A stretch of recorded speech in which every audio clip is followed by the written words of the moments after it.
And now, B1039 presents Big Rapids Buzz with Bruce Borkovich and Chris Law. Brought to you by The Pet Boutique on South 3rd Avenue in Big Rapids.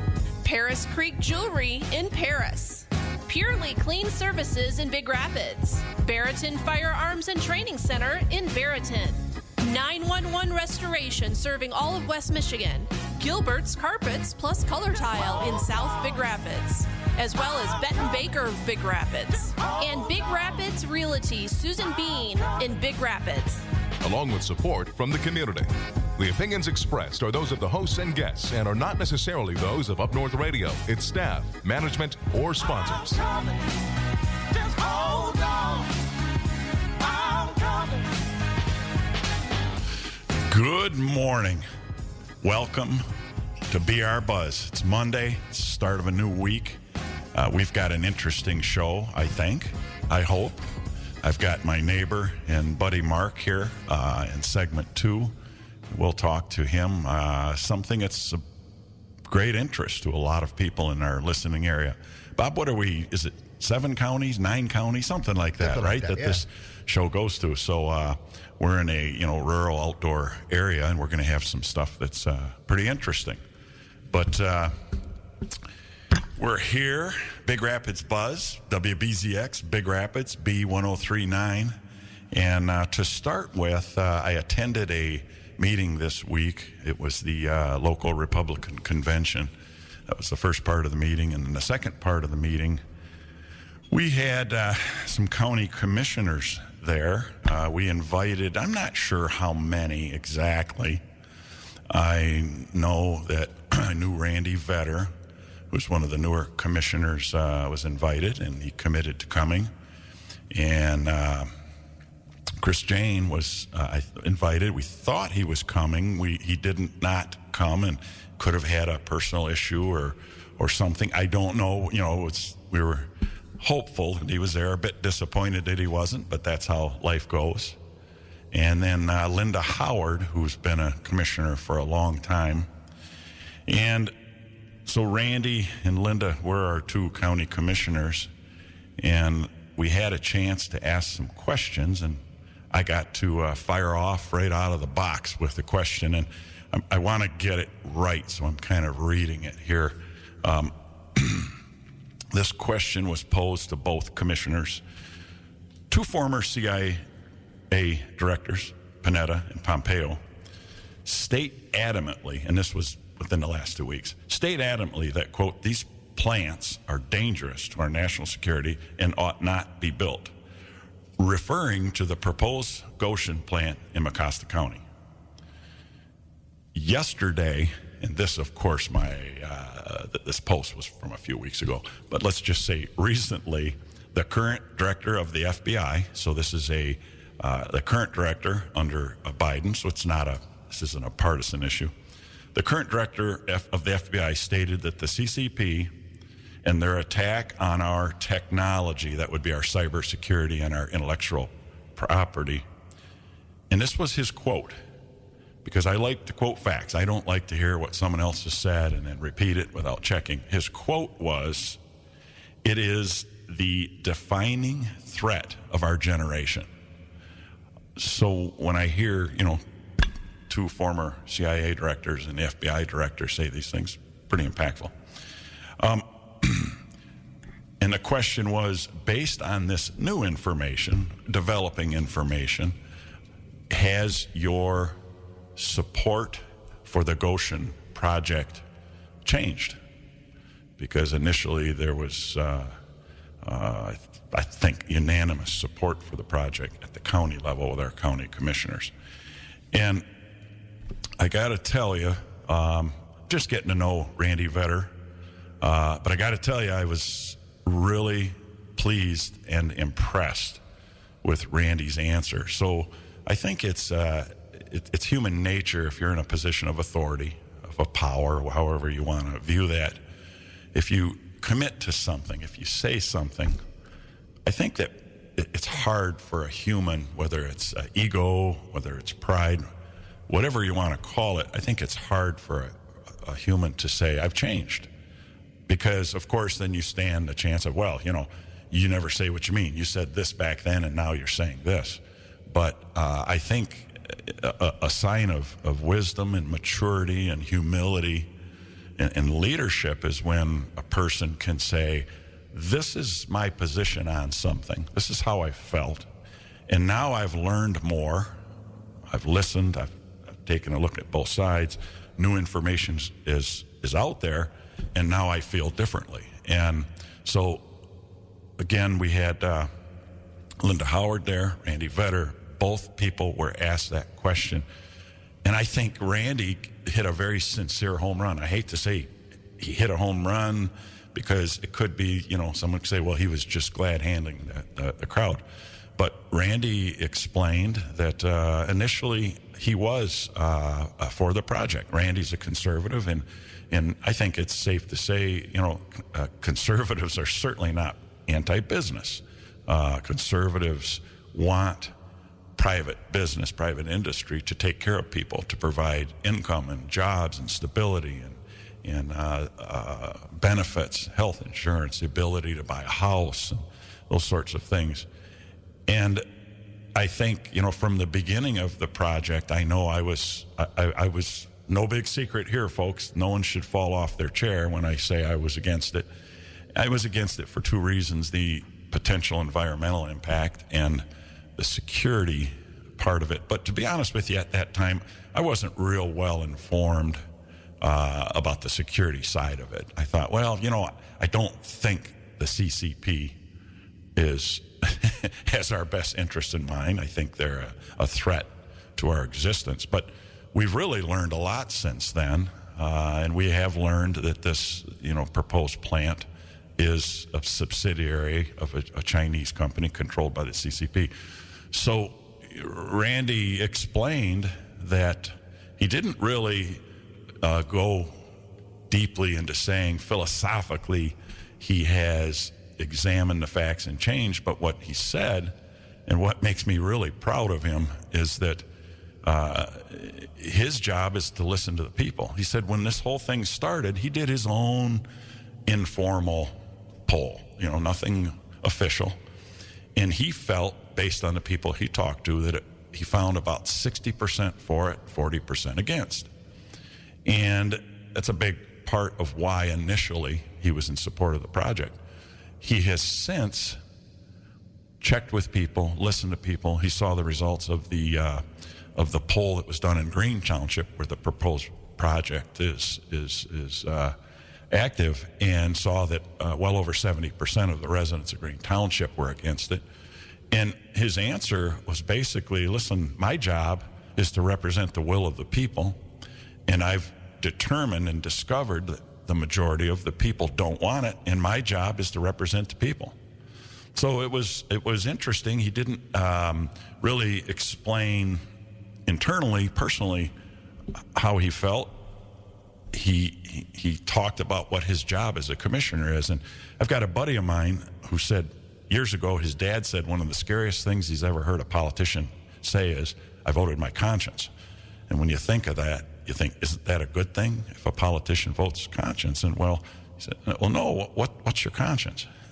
And your job as an elected official isn't to vote your conscience. Your job is to vote the reasonable, will of the people. Now, let's just say if the people, the majority of the people in your county supported the death penalty for drunk driving, that doesn't mean that you have to look at the reasonableness of that. And that doesn't mean that you're going to say, well, I don't believe someone should be put to death for drunk driving, but most of the people want it, so I support it. It's the reasonable, will of the people, and it was very well received. There were some more, questions. It was kind of a hot seat for both of them, but I was very, very impressed with Randy Vetter. He's a new commissioner, but he's not new to politics. Randy's been on township boards. I think he was a township supervisor for a term or two. He's a local boy. He's in his 60s, but he's a kid compared to me, I guess. But I just think I was really proud of him because one of the things I've observed in 65 years one dynamic is the longer an elected official is in office, the more they seem to transition away from what their job is. The primary job should be to represent the will of the people. And I think what I've seen almost exclusively is that the longer they're in a position of authority, elected official, they see themselves more as an administrator. I'm going to take care of the business of the county and make decisions, and they become full of themselves. Maybe they forget what the original, intent was, why they were hired, why they were elected into office to represent the people, and they see themselves more as a detached. Okay, I'm here now. I'm really good at what I do. I'm comfortable. I know the procedures and the process, and I'm just going to make decisions that I think are right, that I think are best for the people. How scary is that when any human being decides or think they know what's best for us? And I think Randy's quote was, for the people, by the people, and of the people. That's his job. And boy, if our elected officials in this county, if that's what they're doing, we're in good shape. Now, we know that isn't what all of them are doing. The recall was an example of that. I've mentioned this before.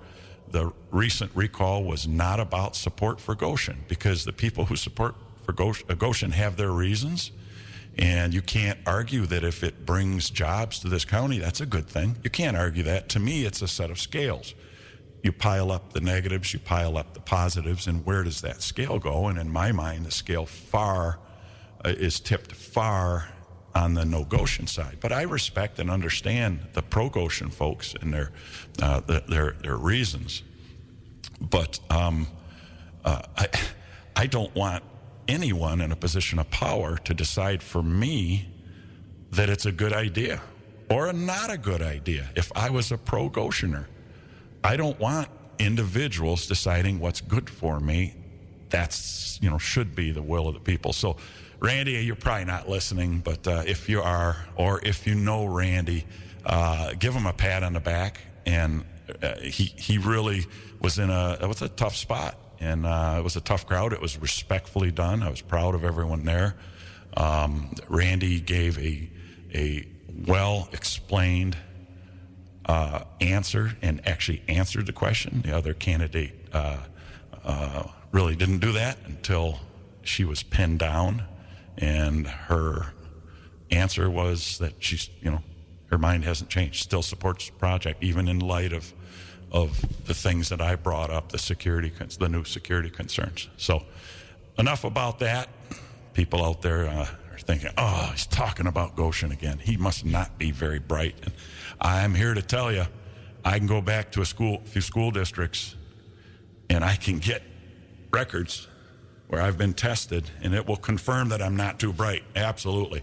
Dig up some of my elementary and high school teachers, they wouldn't be alive, but they'll tell you, yeah, he's a nice young man, but not too bright. But anyhow, that's enough of that. I'm really excited about a guest this morning. I'm not going to steal too much of his thunder. We're going to I'm going to introduce him. He's going to introduce himself. We're going to talk a little bit. We're going to take a break, and we're going to come back and talk about what he has to offer. But we're here with Mark Schweppenheiser. Mark's my neighbor and my friend, and he's going to talk about his business, his sideline business. It's going to be of a lot of interest to people in the listening area. You are listening to WBZX Big Rapids on B1039. When we return, we're going to get into it with Mark.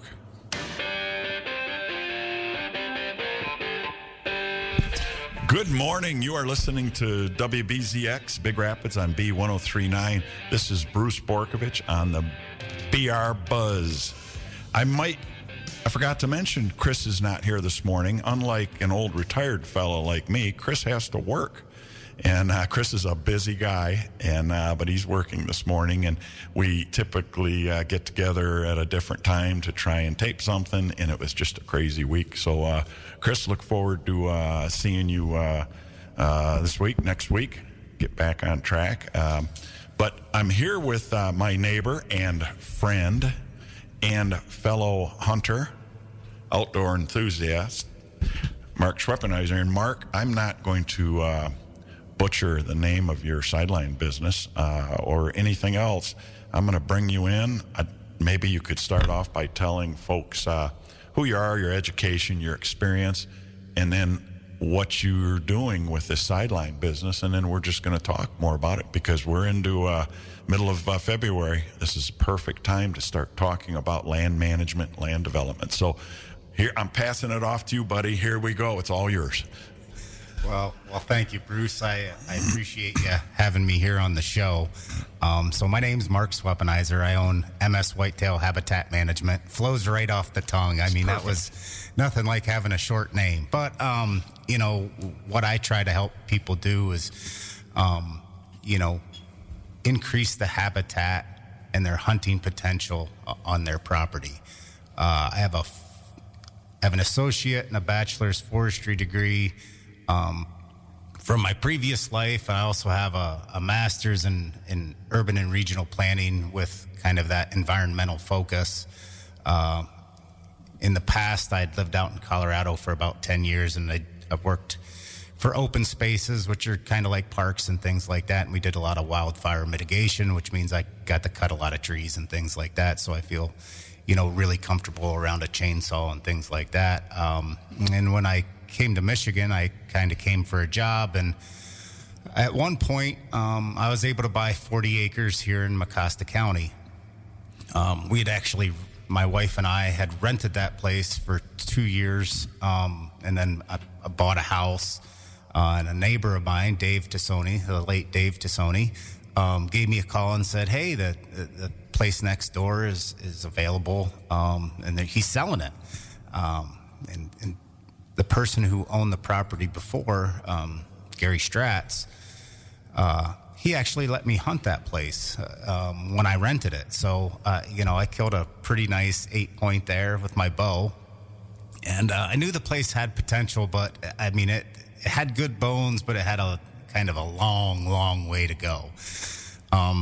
You know, in the back behind the property, there's 22 acres of woods and a 12-acre field that was either planted in corn or it was a hay field. And, you know, I have a long, narrow plot. So, you know, having that 12 acres just as a big open void at times was kind of a terrible thing. So when I purchased the property, the first thing I did was take it out of crop production and things like that. You know, started to plant switchgrass and tallgrass prairie and started to plant some trees and shrubs.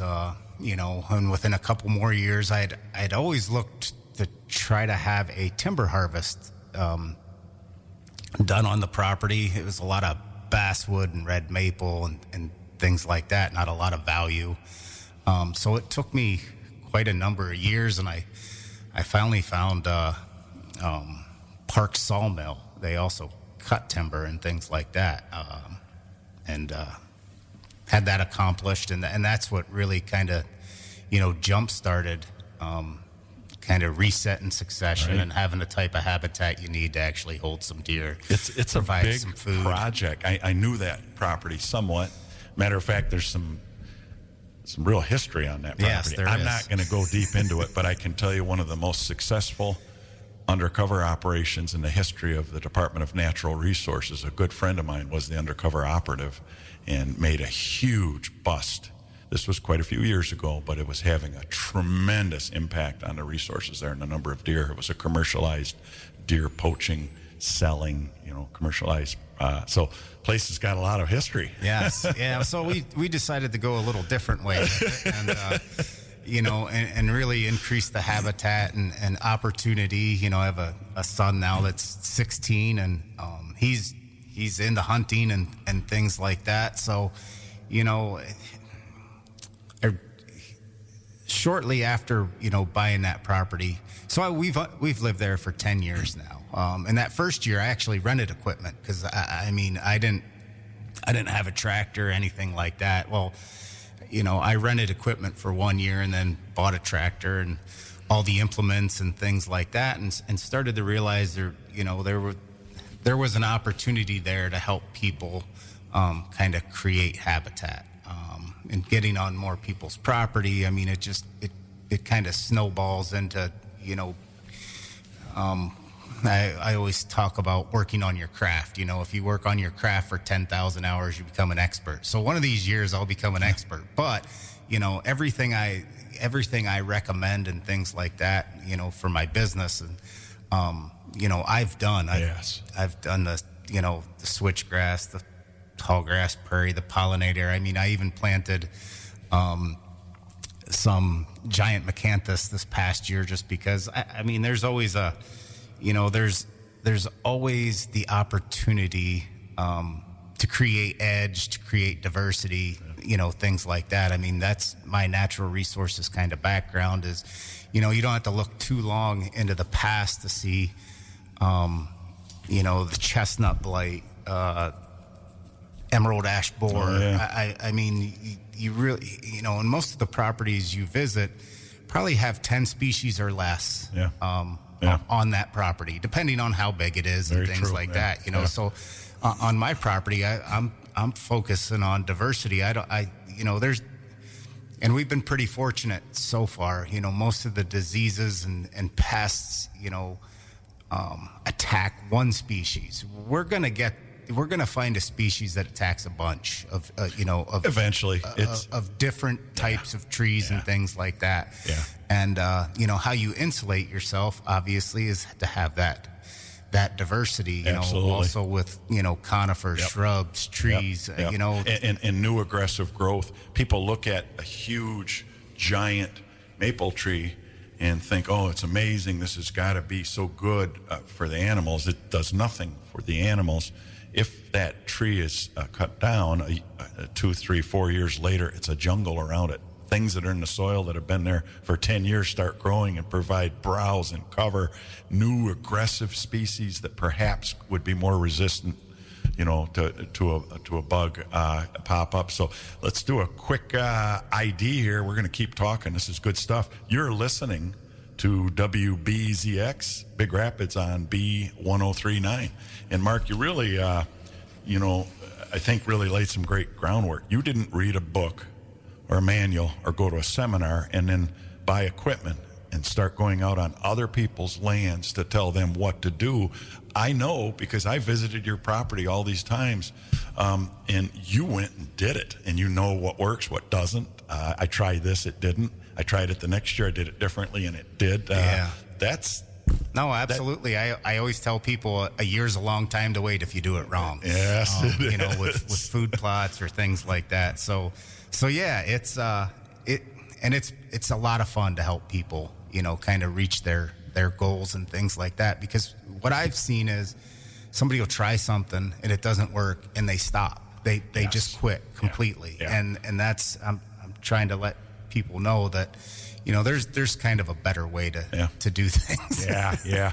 Mark, let's transition into exactly historically, what do you offer? I know you got a bunch of equipment. So I'm Joe, deer hunter. I love to deer hunt. Like most people, I want to get bigger and better animals and trophy animals and attract more animals to my property. Not only deer, because when we talk about enhancing these properties, it enhances so many other species. Yeah, so absolutely. many other species. But so I don't have the equipment, don't have the knowledge. I call you up. What do I expect from me? What are some of the things you can offer me?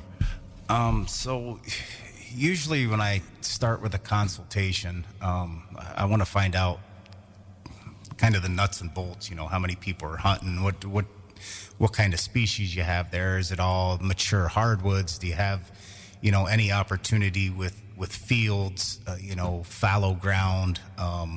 Is it currently farmed? Are you doing the farming? Are you having, kind of your neighbor or somebody else do it? Because I always tell people, one of the best things you can do is have a plan. And that's kind of what I specialize in, kind of helping people with access and just recommendations on where I'd put things that, to kind of help you have better hunting.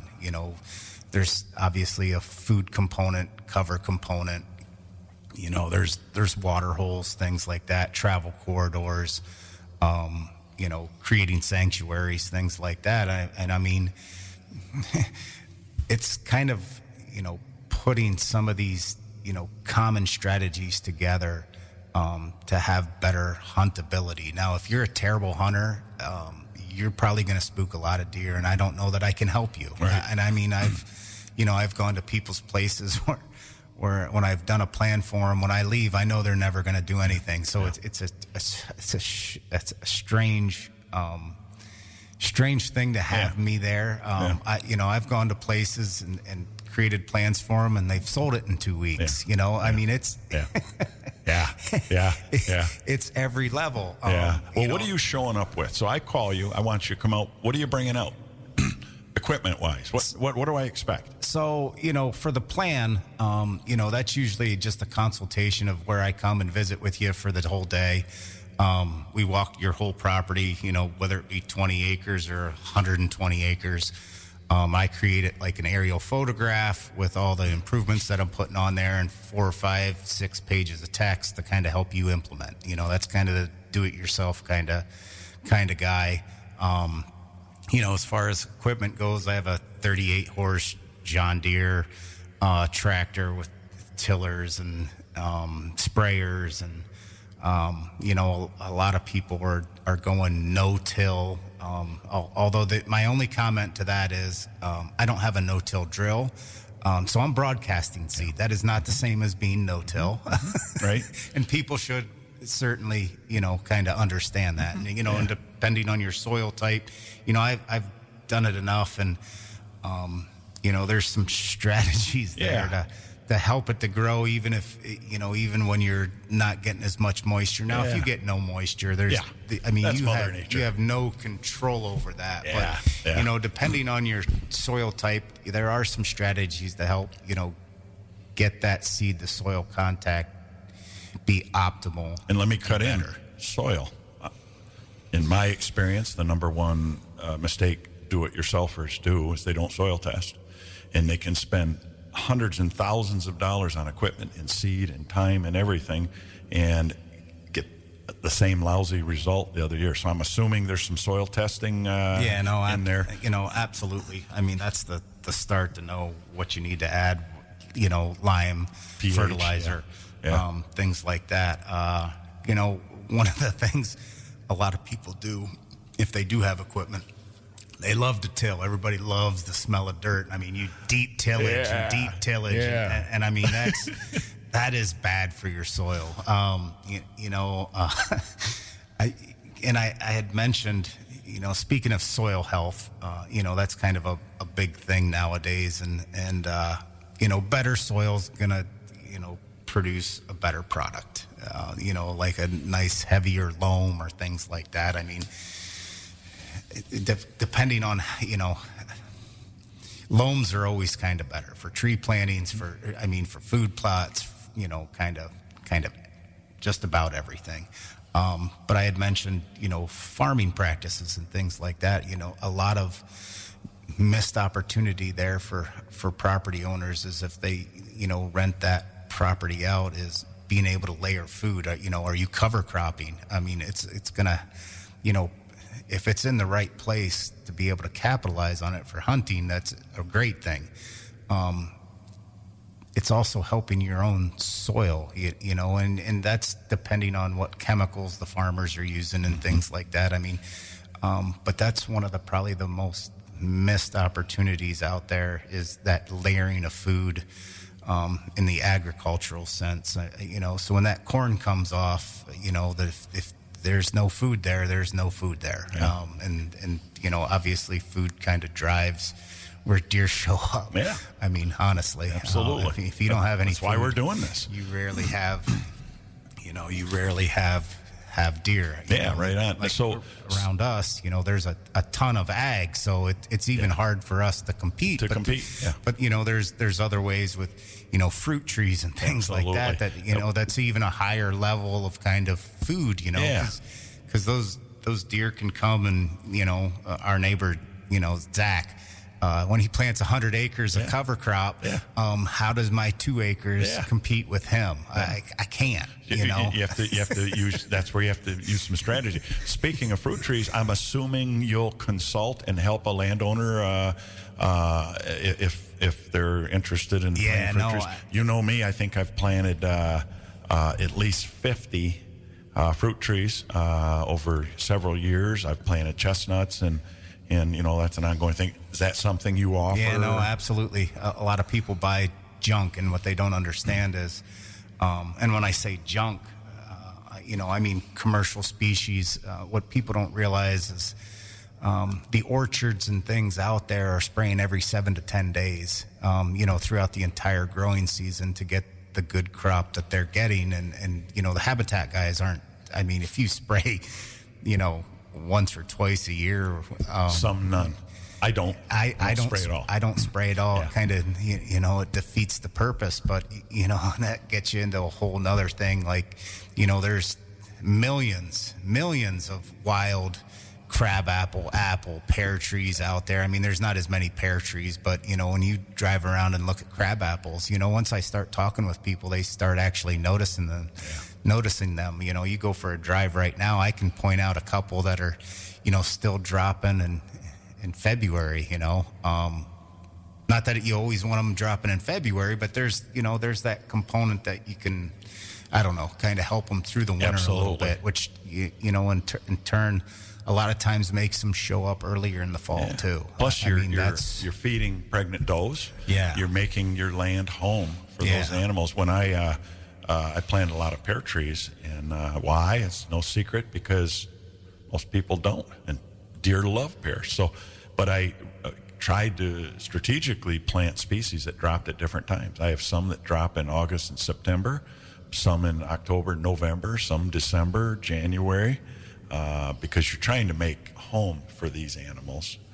And so you do offer some of that. Yeah, no, absolutely. I have about 50 trees that I've planted, and, you know, I've actually started grafting some of the wild trees, and that, you know, takes you down another rabbit hole of what are you going to do with those and things like that. I mean, you know, I'm always, you know, I'm not just showing up to a place to try to make money. I'm trying to help you with your habitat. You know, for instance, first time I worked with a guy this year, he wanted to plant something in the spring, and I was like, I knew his soil, and I was like, listen, I'm going to save you some money. We're going to do it in the fall. We're going to do some soil tests and things like that. And you know, last year we had that 6 weeks of no rain. So I even told him, I was like, I don't know if you know this, but I look like a genius right now because I just saved you like $1,000. Absolutely. And you wouldn't have had any benefit there, and then you get frustrated and things like that. I mean, so yeah, there's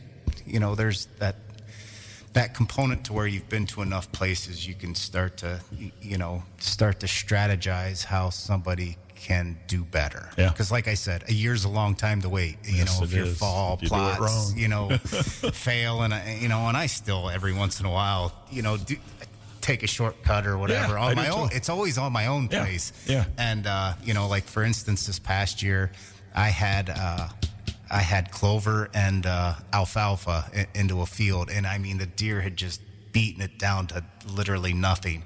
And I knew I should have planted a fall plot in there, and I didn't. And it cost me, because if you don't have food, why are they coming up? Why would they come over? But now you know. Yeah. And that's the value of having your own place and doing it. Now you pass that wisdom and experience on to your clients, which is huge. No, absolutely. And I knew it, and I was like, no, I'll be all right, because I had planted some corn and cover crop that around the 4th of July. So I mean, I still had a fair amount, but what happened is, you know, Zach, you know, it comes down to a lot of what Zach's doing too on my place. You know, he had beans, and when those yellowed, they just came over and wiped out every bit of my food in 2 weeks' time, and then they were, you know, and then they had no more reason. So I've seen two really common mistakes with land managers, land owners planting, in particular, fruit trees, but any trees. Number one is not fencing them.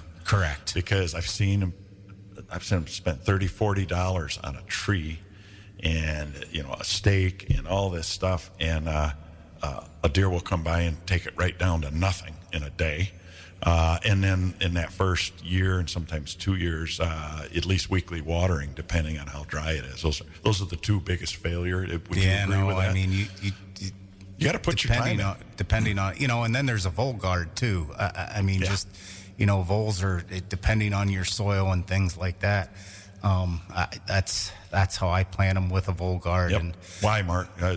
Listeners probably don't know why. Tell them. So a vole guard, just some hardware cloth, 2 feet tall. Yep. Those voles will just strip all the bark right off. Girdle that whole tree. That thing right off, especially in winter. Yep. And spring will come and it'll be dead. They have nothing to do all day long but girdle trees. And that's the other thing. I mean, most people have planted fruit trees wrong.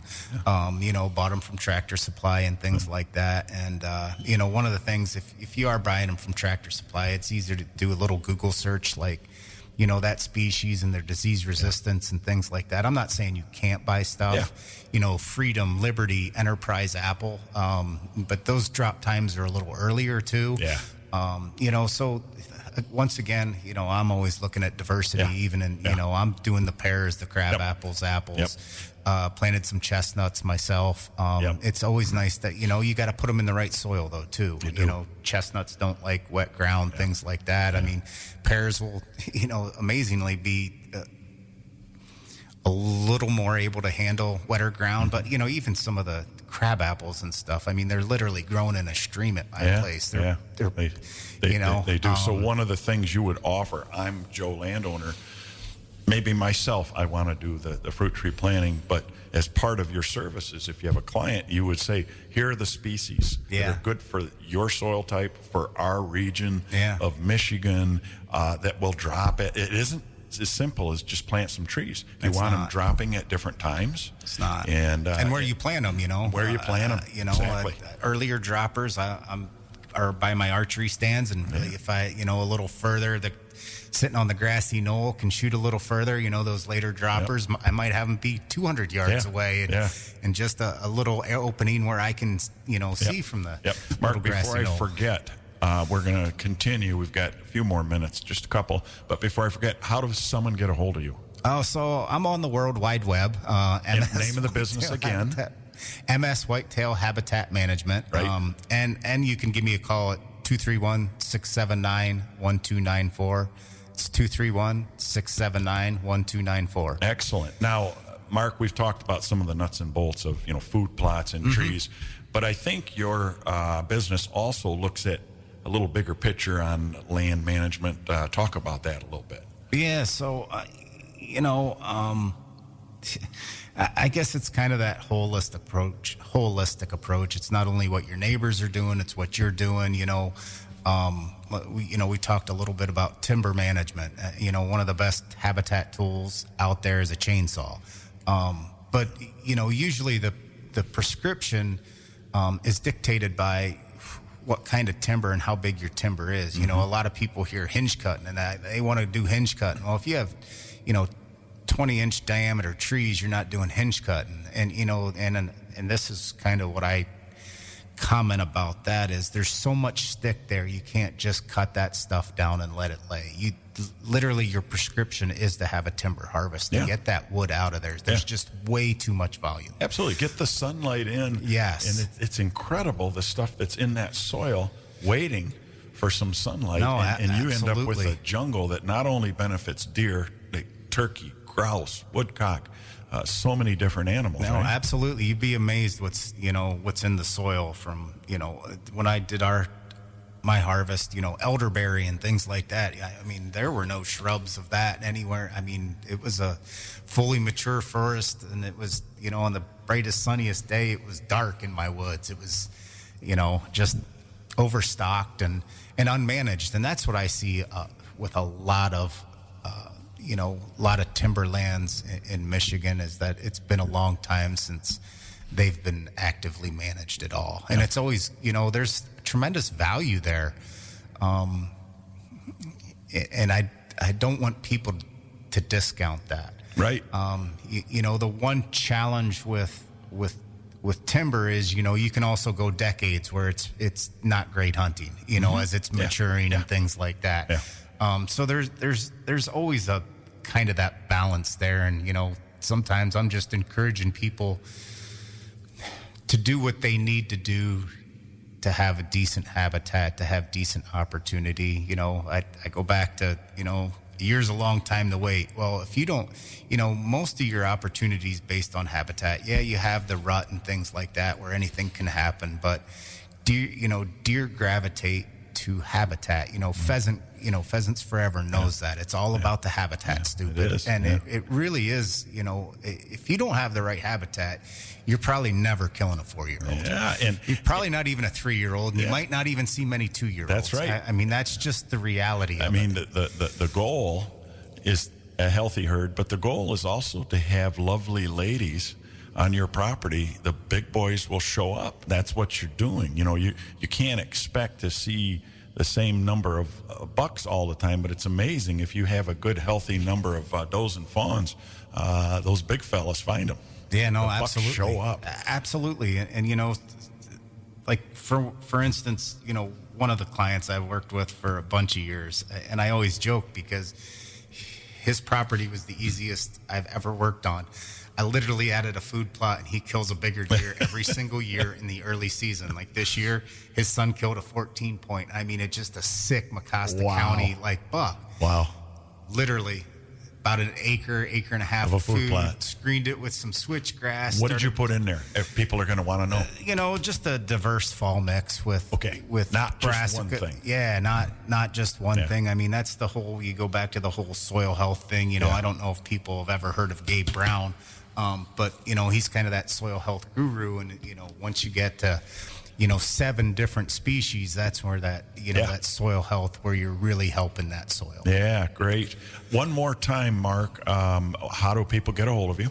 So, World Wide Web, MS Whitetail Habitat Management, or give me a call at 231-679-1294. That's 231-679-1294. That's awesome. I know there are going to be a lot of listeners interested in this. We're at that point of the year. I would encourage you folks, if you want to reach out to Mark, don't wait until you think you want to put a spring plot in. Now would be the time. It's a great time. Like we've got 40 and 50 degree weather coming up. Snow's going to be gone. Mark, as a land manager and whitetail expert, it's a great time for him to get on your property. You can't believe what you see before everything turns green as far as trails and movement patterns and everything else. I'd encourage you to get out there. Mark, thanks for coming. We've got to take care of business now. Yeah, thank you. Because otherwise, Jen will...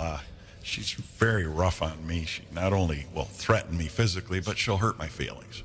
And you know what a sensitive guy I am, right? Absolutely. Haven't people called me Mr. Sensitive? Haven't you heard that? I'm not aware of that, but I will start to, call you that myself. Yeah. I would like to say thank you, Bruce. I really appreciate you having me on the show. I appreciate you as a neighbor and a friend, and we collaborate a lot, so it was great. We might have to have you back another time, to dig. We could do a whole show on trees. It goes pretty fast. On planting. We talked about grafting. We could spend a half an hour because you and I are doing it. Yeah, no, absolutely. So I think maybe in the fall or next winter, we'll get you back and focus on fruit trees. And that'd be cool. Those sorts of things. So a little bit here on the Community Buzz. If you're interested in joining Rotary Club of Big Rapids, you can find them on Facebook at Rotary Club of Big Rapids, or stop by the lower level of Artworks building on Tuesdays at noon. Remember, first 2 lunches are on them. Misiola Curry Comfort Home is looking for donations for their home. Check out their website, MisiolaCurryComfortHome.com. For questions, 231-287-2208. Also, you can get registered for their euchre tournament on February 3rd. Registration deadline is February 1st. That's done. We're beyond that. That's an old one. Never mind. See, that's why I've got Bob here, because Bob, he knows I'm not real sharp, so he's on me. The Animal Rescue Coalition is a nonprofit no-kill shelter. They always need donations of food and toys. They are Mecosta County's only shelter. They also rehabilitate abused and neglected pets. So remember to adopt, don't shop. And any pet is a lifetime commitment, so take it seriously. Each animal they have all need a forever family. We would like to thank our sponsors this week: the Pet Boutique, Paris Creek Jewelry, Good Morning Corey, Purely Clean Services, the Barrington Firearms Training Center, my buddy there, 911 Restoration, Gilbert's Carpet Plus Color Tile, Benton Baker of Big Rapids, Sue Bean at Big Rapids Realtor. Good morning, Sue. Along with other supportive people and businesses from the community. We thank each and every one of you for getting behind the show.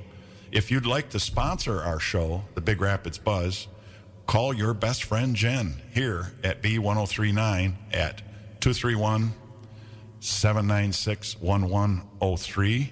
She'll get you started. Listen again next Monday, 8:30 a.m. for Big Rapids Buzz with me, Bruce Borkovich, and my partner, Chris Long, on the Big Rapids Buzz.